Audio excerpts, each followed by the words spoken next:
آواز اور گفتگو. رسول اللہ صلی اللہ علیہ وسلم کی آواز میں ہلکا سا بھاری پن تھا اور آپ شیریں گفتار اور باوقار تھے. خاموش رہتے تو باوقار، گفتگو کرتے تو پرکشش، بول ایسے گویا لڑی سے موتی جھڑ رہے ہیں. بات شروع کرتے تو اس کا پورا احاطہ کر کے ختم فرماتے. گفتگو دو ٹوک ہوتی. جب بعض لوگ ہوتے ہیں نا کہ ایک بات شروع کرتے ہیں، ابھی وہ پوری نہیں ہوتی تو اس کے اندر سے ایک اور شاخ نکال لیتے ہیں، ابھی وہ آدھی نہیں ہوتی تو اس میں سے ایک اور نکال لیتے ہیں.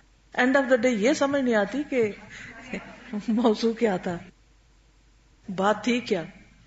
لیکن آپ ایک بات پوری مکمل کرتے تھے. گفتگو دو ٹوک ہوتی، نہ مختصر نہ فضول، یعنی اتنی کم بھی نہیں کہ بندے کو بات ہی نہ سمجھے کہ کیا کہا، دوسرا حیران پریشان ہے، اور نہ اتنی لمبی کہ سمجھنا ہے کہ شروع کہاں سے ہوئی تھی. ہر حرف واضح ہوتا، مخارج بہت اچھے تھے. آپ صلی اللہ علیہ وسلم فصیح و بلیغ اور رواں طبیعت تھے. نکھرے ہوئے کلمات بولتے تھے. نکھرے ہوئے یعنی الفاظ کھاتے نہیں تھے.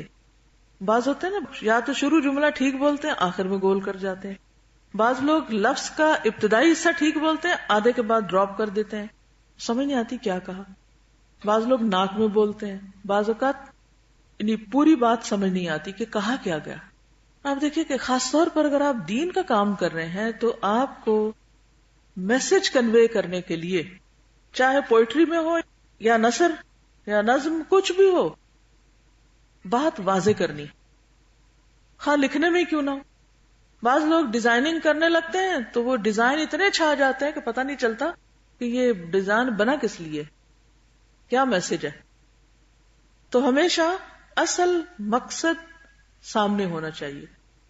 کیا کہا جا رہا ہے، کیوں کہا جا رہا ہے، اور کس موقع پر کتنا کہنا ہے اس کو، اور کیسے کہنا ہے. یعنی لینگویج پلس ادائیگی دونوں ہی اہم ہے. کوئی شخص خواہ کیسا ہی فصیح و بلیغ ہوتا آپ کی ہمسری نہ کر سکتا تھا. آپ نے فرمایا نا کہ انا افصح العرب. آپ صلی اللہ علیہ وسلم کو حکمت اور دو ٹوک خطاب کے ساتھ جامع کلمات عطا کیے گئے تھے. اوتیتو جوامع الکلم، کمپریہنسو بات کر سکتے تھے. ایک روایت میں آتا ہے کان طویل الصمت قلیل الضحک، زیادہ خاموش رہنے والے اور کم ہنسنے والے تھے. عام فہم گفتگو کرتے تھے. کان کلامہ کلاما فصلا، آپ کا کلام جدا جدا ہوتا کہ ہر سننے والا آپ کی بات کو سمجھ لیتا. گفتگو میں ٹھہراؤ ہوتا، ٹھہر ٹھہر کے بات کرتے. ترتیل اور ترسیل دو لفظ یاد رکھیے، ترتیل اور ترسیل، صحیح پنکچویشن اور صحیح وقفے. آپ کی گفتگو گنی جا سکتی تھی، یعنی اگر آپ کی زبان سے نکلے ہوئے الفاظ کو گننا چاہتا تو گن سکتا تھا. ضروری بات 3 دفعہ دہراتے تھے تکرار کے لیے، لیکن 3 دفعہ سے زیادہ نہیں، یہ بھی یاد رکھیے. ایک اور حدیث میں آتا کان لا یراجع بعد 3، 3 کے بعد نہیں دہراتے تھے. ٹھیک ہے، دوسروں کی سمع خراشی کرنے والی بات ہو جاتی. گفتگو کرتے ہوئے آسمان کی طرف نظر اٹھاتے. کچھ لوگ بات کرتے رہتے نیچے ہی دیکھتے رہتے، اس کو وہ شرم و حیا اور غض بصر اور اخلاق اور احترام اور سب کچھ سمجھتے ہیں اور دوسرے کو بیزار کرتے ہیں. احترام اپنی جگہ ہے، لیکن بات انسان کو دوسرے کے لیول پہ کرنی چاہیے. تو اوپر دیکھتے تھے مراد یہ ہے کہ نیچے کی زمین کو دیکھ کے بات کرنے کے بجائے اس کا رخ، یعنی اگر دیکھنا ہی ہوتا تو سامنے کے بعد نیچے نہیں اوپر. اس سے فرق پڑتا ہے. یعنی جب آپ بات کرتے کرتے ایسے کر لیتے ہیں تو گھبراہٹ ہوتی دوسرے کو، لیکن اگر بات کرتے کرتے آپ تھوڑا اوپر دیکھ لیتے ہیں تو اس سے امیجنیشن یا تخیل میں ہلکا سا جانے کا ایک افیکٹ ملتا ہے جو خوبصورت بنا دیتا ہے گفتگو کو.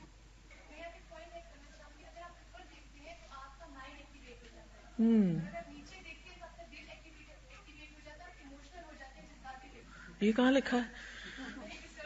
کہیں پڑھا تھا آپ نے ریسرچ میں. گڈ، سبحان اللہ.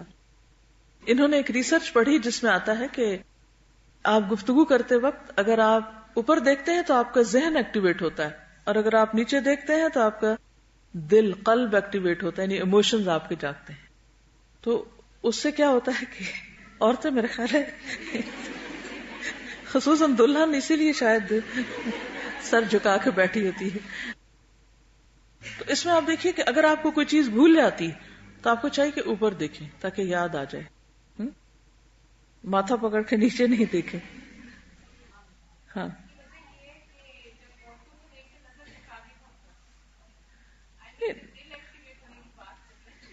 اگر فزیکلی نیچے دیکھیں گے تو اور کام خراب ہوگا. پھر غض بصر کا مطلب سر جھکانا نہیں ہے، یہ یاد رکھیے. غض بصر کا مطلب یہ ہے کہ نگاہ کو اس ٹارگٹ سے ہٹا دیا جائے بس، یعنی کہ ان فوکسڈ ہو جائے. نگاہ پھیر لیں. اگر آپ سے کوئی بات کر رہا ہو اور وہ نیچے کی طرف دیکھتا ہے تو وہ انکانفیڈنٹ سا لگتا ہے اور لگتا ہے کہ اس کو سمجھ نہیں آ رہی ہوتی. اگر جب وہ اوپر دیکھتا ہے تو لگتا ہے یہ کہیں اپنی گہری سوچ میں جائے گا. جی بالکل. جی ہاں، بچوں کا کانفیڈنس ہی خراب کر دیتے. نیچے دیکھو نیچے دیکھو. اصل میں خوبصورتی اعتدال میں ہے. اعتدال کیا ہے کہ آپ جس سے بات کر رہے ہیں اس کی طرف دیکھ کے بات کر رہے ہیں، ادھر ادھر نہ دیکھیں، کیونکہ آپ صلی اللہ علیہ وسلم ادھر ادھر نہیں دیکھتے تھے. مثلا بات آپ کسی سے کر رہے ہیں اور دیکھ آپ ادھر ادھر رہے ہیں، اس کی طرف توجہ ہی نہیں کر رہے جس سے آپ بات کر رہے ہیں، تو دوسرے کو گھبراہٹ ہونے لگتی ہے. پھر ہم شکایت کرتے ہیں ہم سے تو کوئی بات کرنا پسند ہی نہیں کرتا. بہرحال ہم تو اوپر دیکھیں گے سنت سمجھ کر، ریسرچوں کا ہمیں نہیں پتا. ٹھیک ہے، اور اسی میں ہی خیر بھلائی ہو جائے گی انشاءاللہ. اوکے آگے چلتے ہیں. اخلاق کی ایک جھلک. رسول اللہ صلی اللہ علیہ وسلم کے چہرے پر ہمیشہ بشاشت ہوتی تھی. سہل خو اور نرم پہلو تھے، جفاجو اور سخت خو نہ تھے، ہارش نہیں تھے. بازاروں میں اونچی آواز نہ لگاتے، دور سے چیخ چلا کے نہیں بولتے تھے. سب سے زیادہ تبسم فرماتے نہیں مسکراتے، غصے سے سب سے زیادہ دور اور رضا میں سب سے آگے.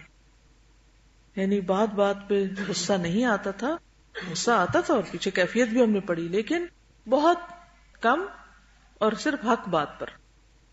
اور رضا میں سب سے آگے یعنی دوسرے کی بات کو ایکسپٹ کرنا، ماننا، اس کے ساتھ ریکنسائل کرنا، اس میں آگے تھے. یعنی اللہ کے فیصلوں کو قبول کرنا، لوگوں کو ایز اٹ از قبول کرنا، یہ ایک بہت بڑی خوبی ہوتی. کیونکہ اگر ہم ہر چیز میں ریزسٹ کر رہے ہیں، اس کو ایسا نہیں ہونا چاہیے، اس کو ایسا نہیں ہونا چاہیے، اس کو ایسا، تو کیا ہوگا؟ وہ تو ویسے ہی رہیں گے، مشکل ہمارے لیے ہو جائے گی. تو ایکسپٹنس بہت ضروری ہے. دو کاموں میں جو زیادہ آسان ہوتا اسی کو اپناتے، بشرطے کہ وہ گناہ کا کام نہ ہو. اگر گناہ کا کام ہوتا تو پھر اس سے سب سے زیادہ دور ہوتے تھے. اپنی ذات کے لیے کبھی انتقام نہ لیا، البتہ اللہ کی حرمت پامال کی جاتی تو اس کے لیے انتقام لیتے. رسول اللہ صلی اللہ علیہ وسلم سب سے زیادہ سخی، سب سے کریم، سب سے بہادر، سب سے شہزور، اذیت پر سب سے بڑھ کر صبر کرنے والے، سب سے زیادہ باوقار اور سب سے بڑھ کر حیادار تھے. کوئی چیز ناپسند فرماتے تو چہرے پر اس کے آثار دیکھے جا سکتے تھے. اپنی نظر کسی کے چہرے پر جماتے نہ ناپسندیدگی کے ساتھ کسی کا سامنا کرتے، یعنی کسی کو گھور گھور کے نہیں دیکھتے تھے، اور نہ کسی کو دیکھ کر ماتھے پہ بل اور منہ پھلانا اور ناپسندیدگی کا اظہار ایسا نہیں کرتے تھے. ہم لوگ ذرا سا کوئی مرضی کے خلاف بات ہو تو ایک دم ہمارے چہروں پہ آ جاتی، ایسے ہی ہوتا ہے نا، فوراً ہمارا چہرہ بگڑنے لگتا ہے. کیا یہ سنت کی پیروی ہے؟ نہیں نا، کنٹرول کرنا ہے نا ہمیں. ٹھیک ہے، ہر وقت ہر ایک کی ہر بات اچھی نہیں لگ سکتی اور نہ ہو سکتی. انسانوں کو کمزور سمجھیں کہ ان میں کمزوریاں ہیں، غلطیاں ہیں، اور وہ یہ غلطیاں دہراتے رہیں گے. جیسے ہم غلطیاں دہراتے رہتے ہیں، ریپیٹ کرتے ہیں، دوسرے بھی اسی طرح ہیں، ان کو بھی آپ سپیس دیں، انہیں بھی کرنے دیں. ہمارا موڈ آف کیوں ہوتا ہے؟ مثلا بچے ہیں گھر میں اور لوگ ہیں، کس وقت آف ہوتا ہے ہمارا موڈ؟ جب ہم ایک دفعہ کسی کو کوئی بات بتاتے ہیں اور وہ نہیں مانتا تو پھر ہمارا چہرہ بگڑتا ہے، پھر ہماری زبان کھلتی، پھر اس کے بعد ہاتھ اٹھتا ہے، پھر کوئی فرنیچر اٹھ جاتا ہے یا کچھ اور بعض لوگ تو پہلے ہی درجے پہ آخری مرحلے پہ پہنچے ہوتے ہیں. لیکن نبی صلی اللہ علیہ وسلم کا چہرہ ایسا نہیں ہوتا تھا. اچھا، مومن کا چہرہ ہے. ہم سب کو ایک دوسرے کے چہروں کو ہوا دیتے رہنا چاہیے کہ ٹھیک ہو جائیں. اچھا، اس کا طریقہ کیا ہوگا؟ کیسے دوسرے کے چہرے کو آپ ٹھیک کر سکتے ہیں؟ اسمائل دے کے. جب آپ اسمائل کریں گے تو اس کو مجبوراً اسمائل کرنا پڑے گا.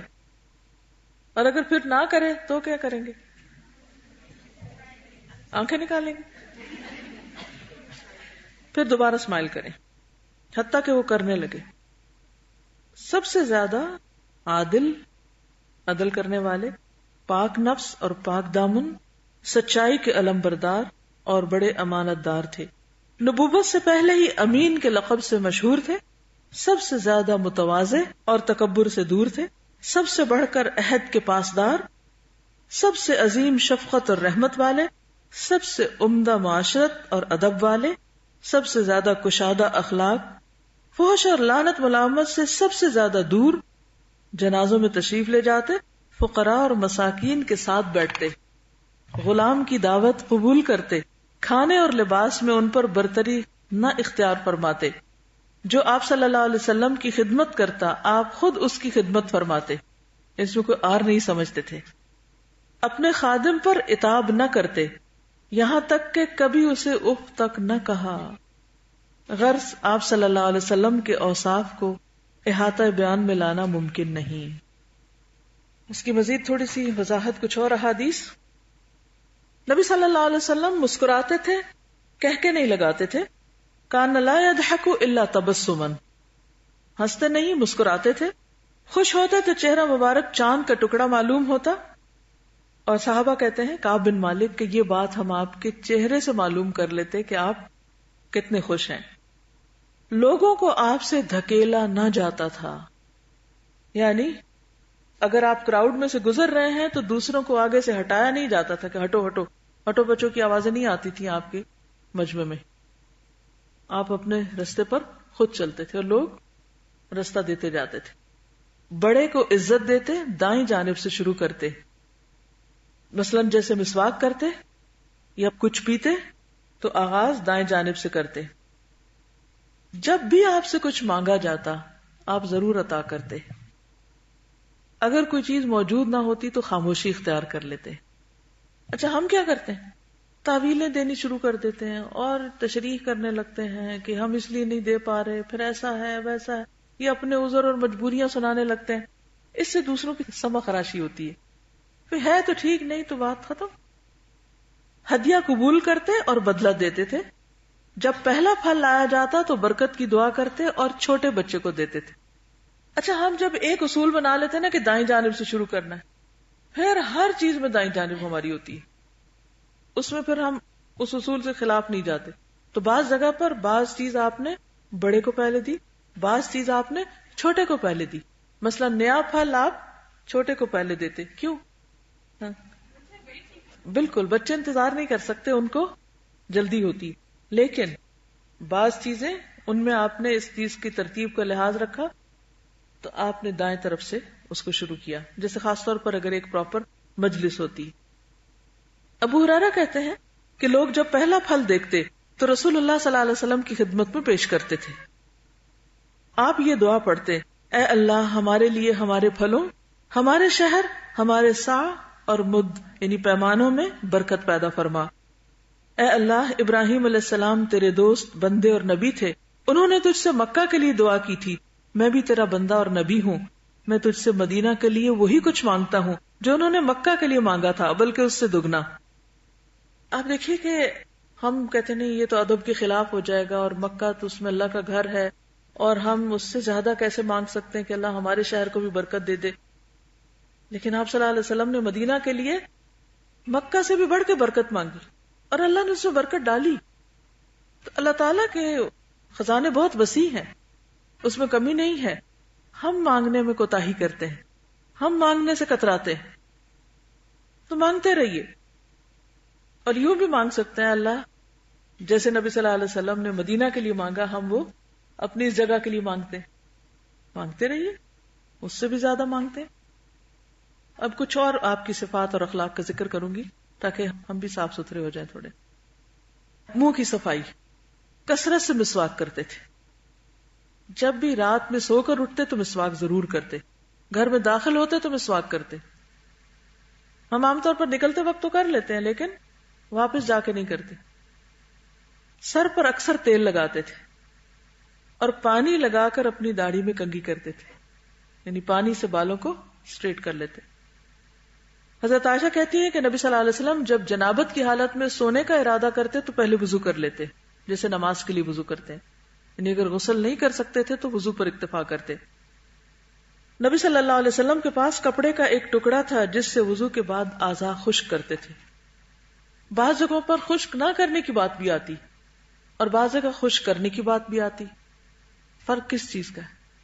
مثلا گرمیوں میں اگر آپ خشک نہیں کرتے تو اچھا لگتا ہے ٹھنڈا ٹھنڈا, لیکن سردیوں میں اگر آپ خشک نہیں کرتے تو آپ بیمار ہو سکتے ہیں. اور ایسا نہیں کہ مدینہ میں سردی نہیں ہے, مدینہ میں بھی سردی پڑتی ہے ٹھیک ٹھاک, تو اس لیے آپ خشک کیا کرتے تھے.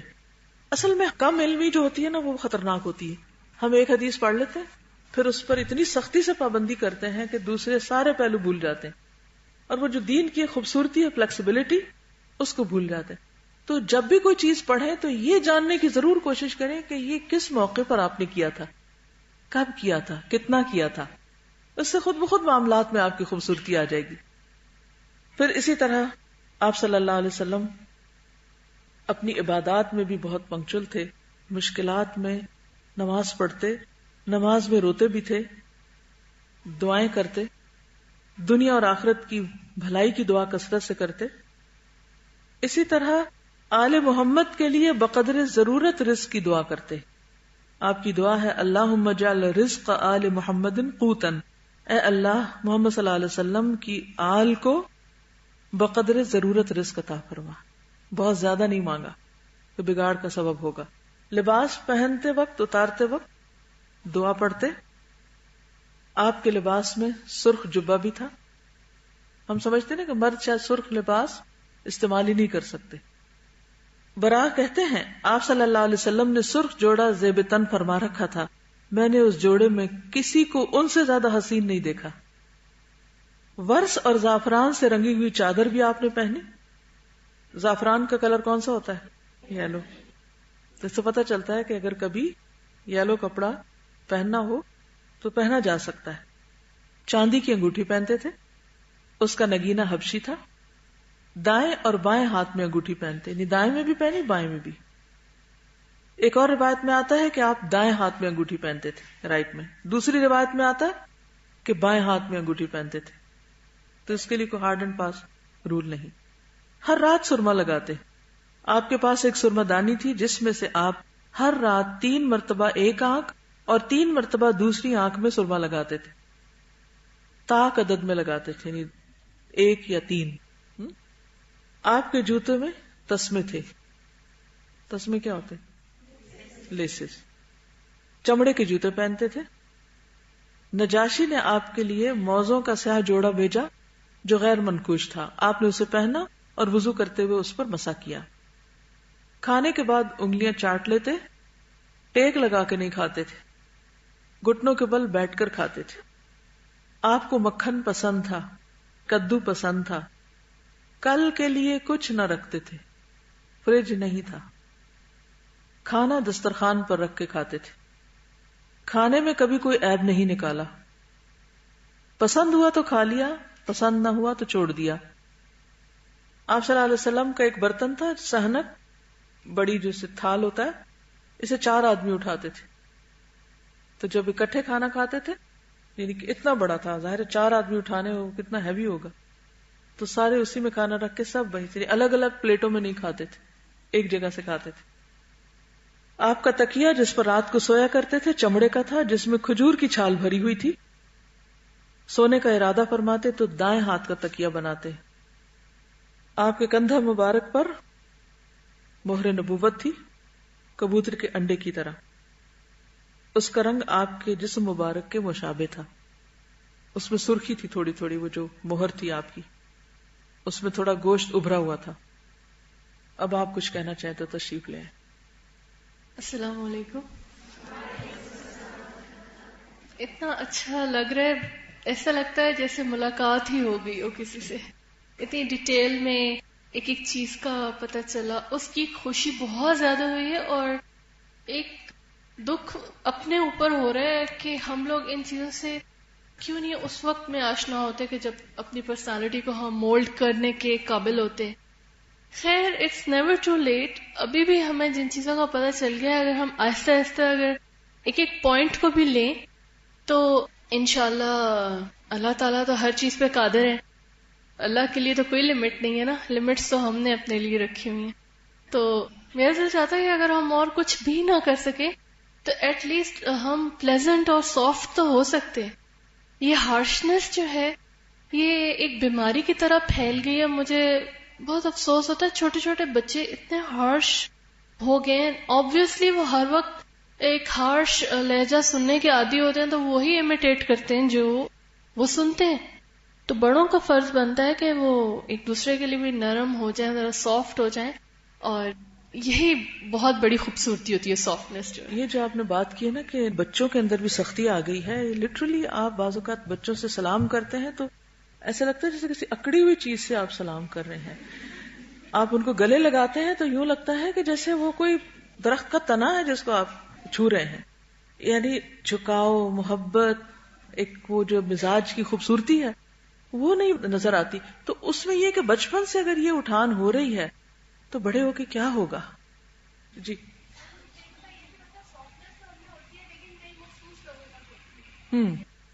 بالکل. یعنی سافٹنس ہوتی بھی ہے تو صرف چند لوگوں کے لیے ہوتی ہے، باقی سب کے لیے ہم سیسا پلائی ہوئی دیوار ہیں. اوکے، سبحانک اللہم و بحمدک، نشہد ان لا الہ الا انت، نستغفرک و نتوب الیک. السلام علیکم و رحمۃ اللہ وبرکاتہ.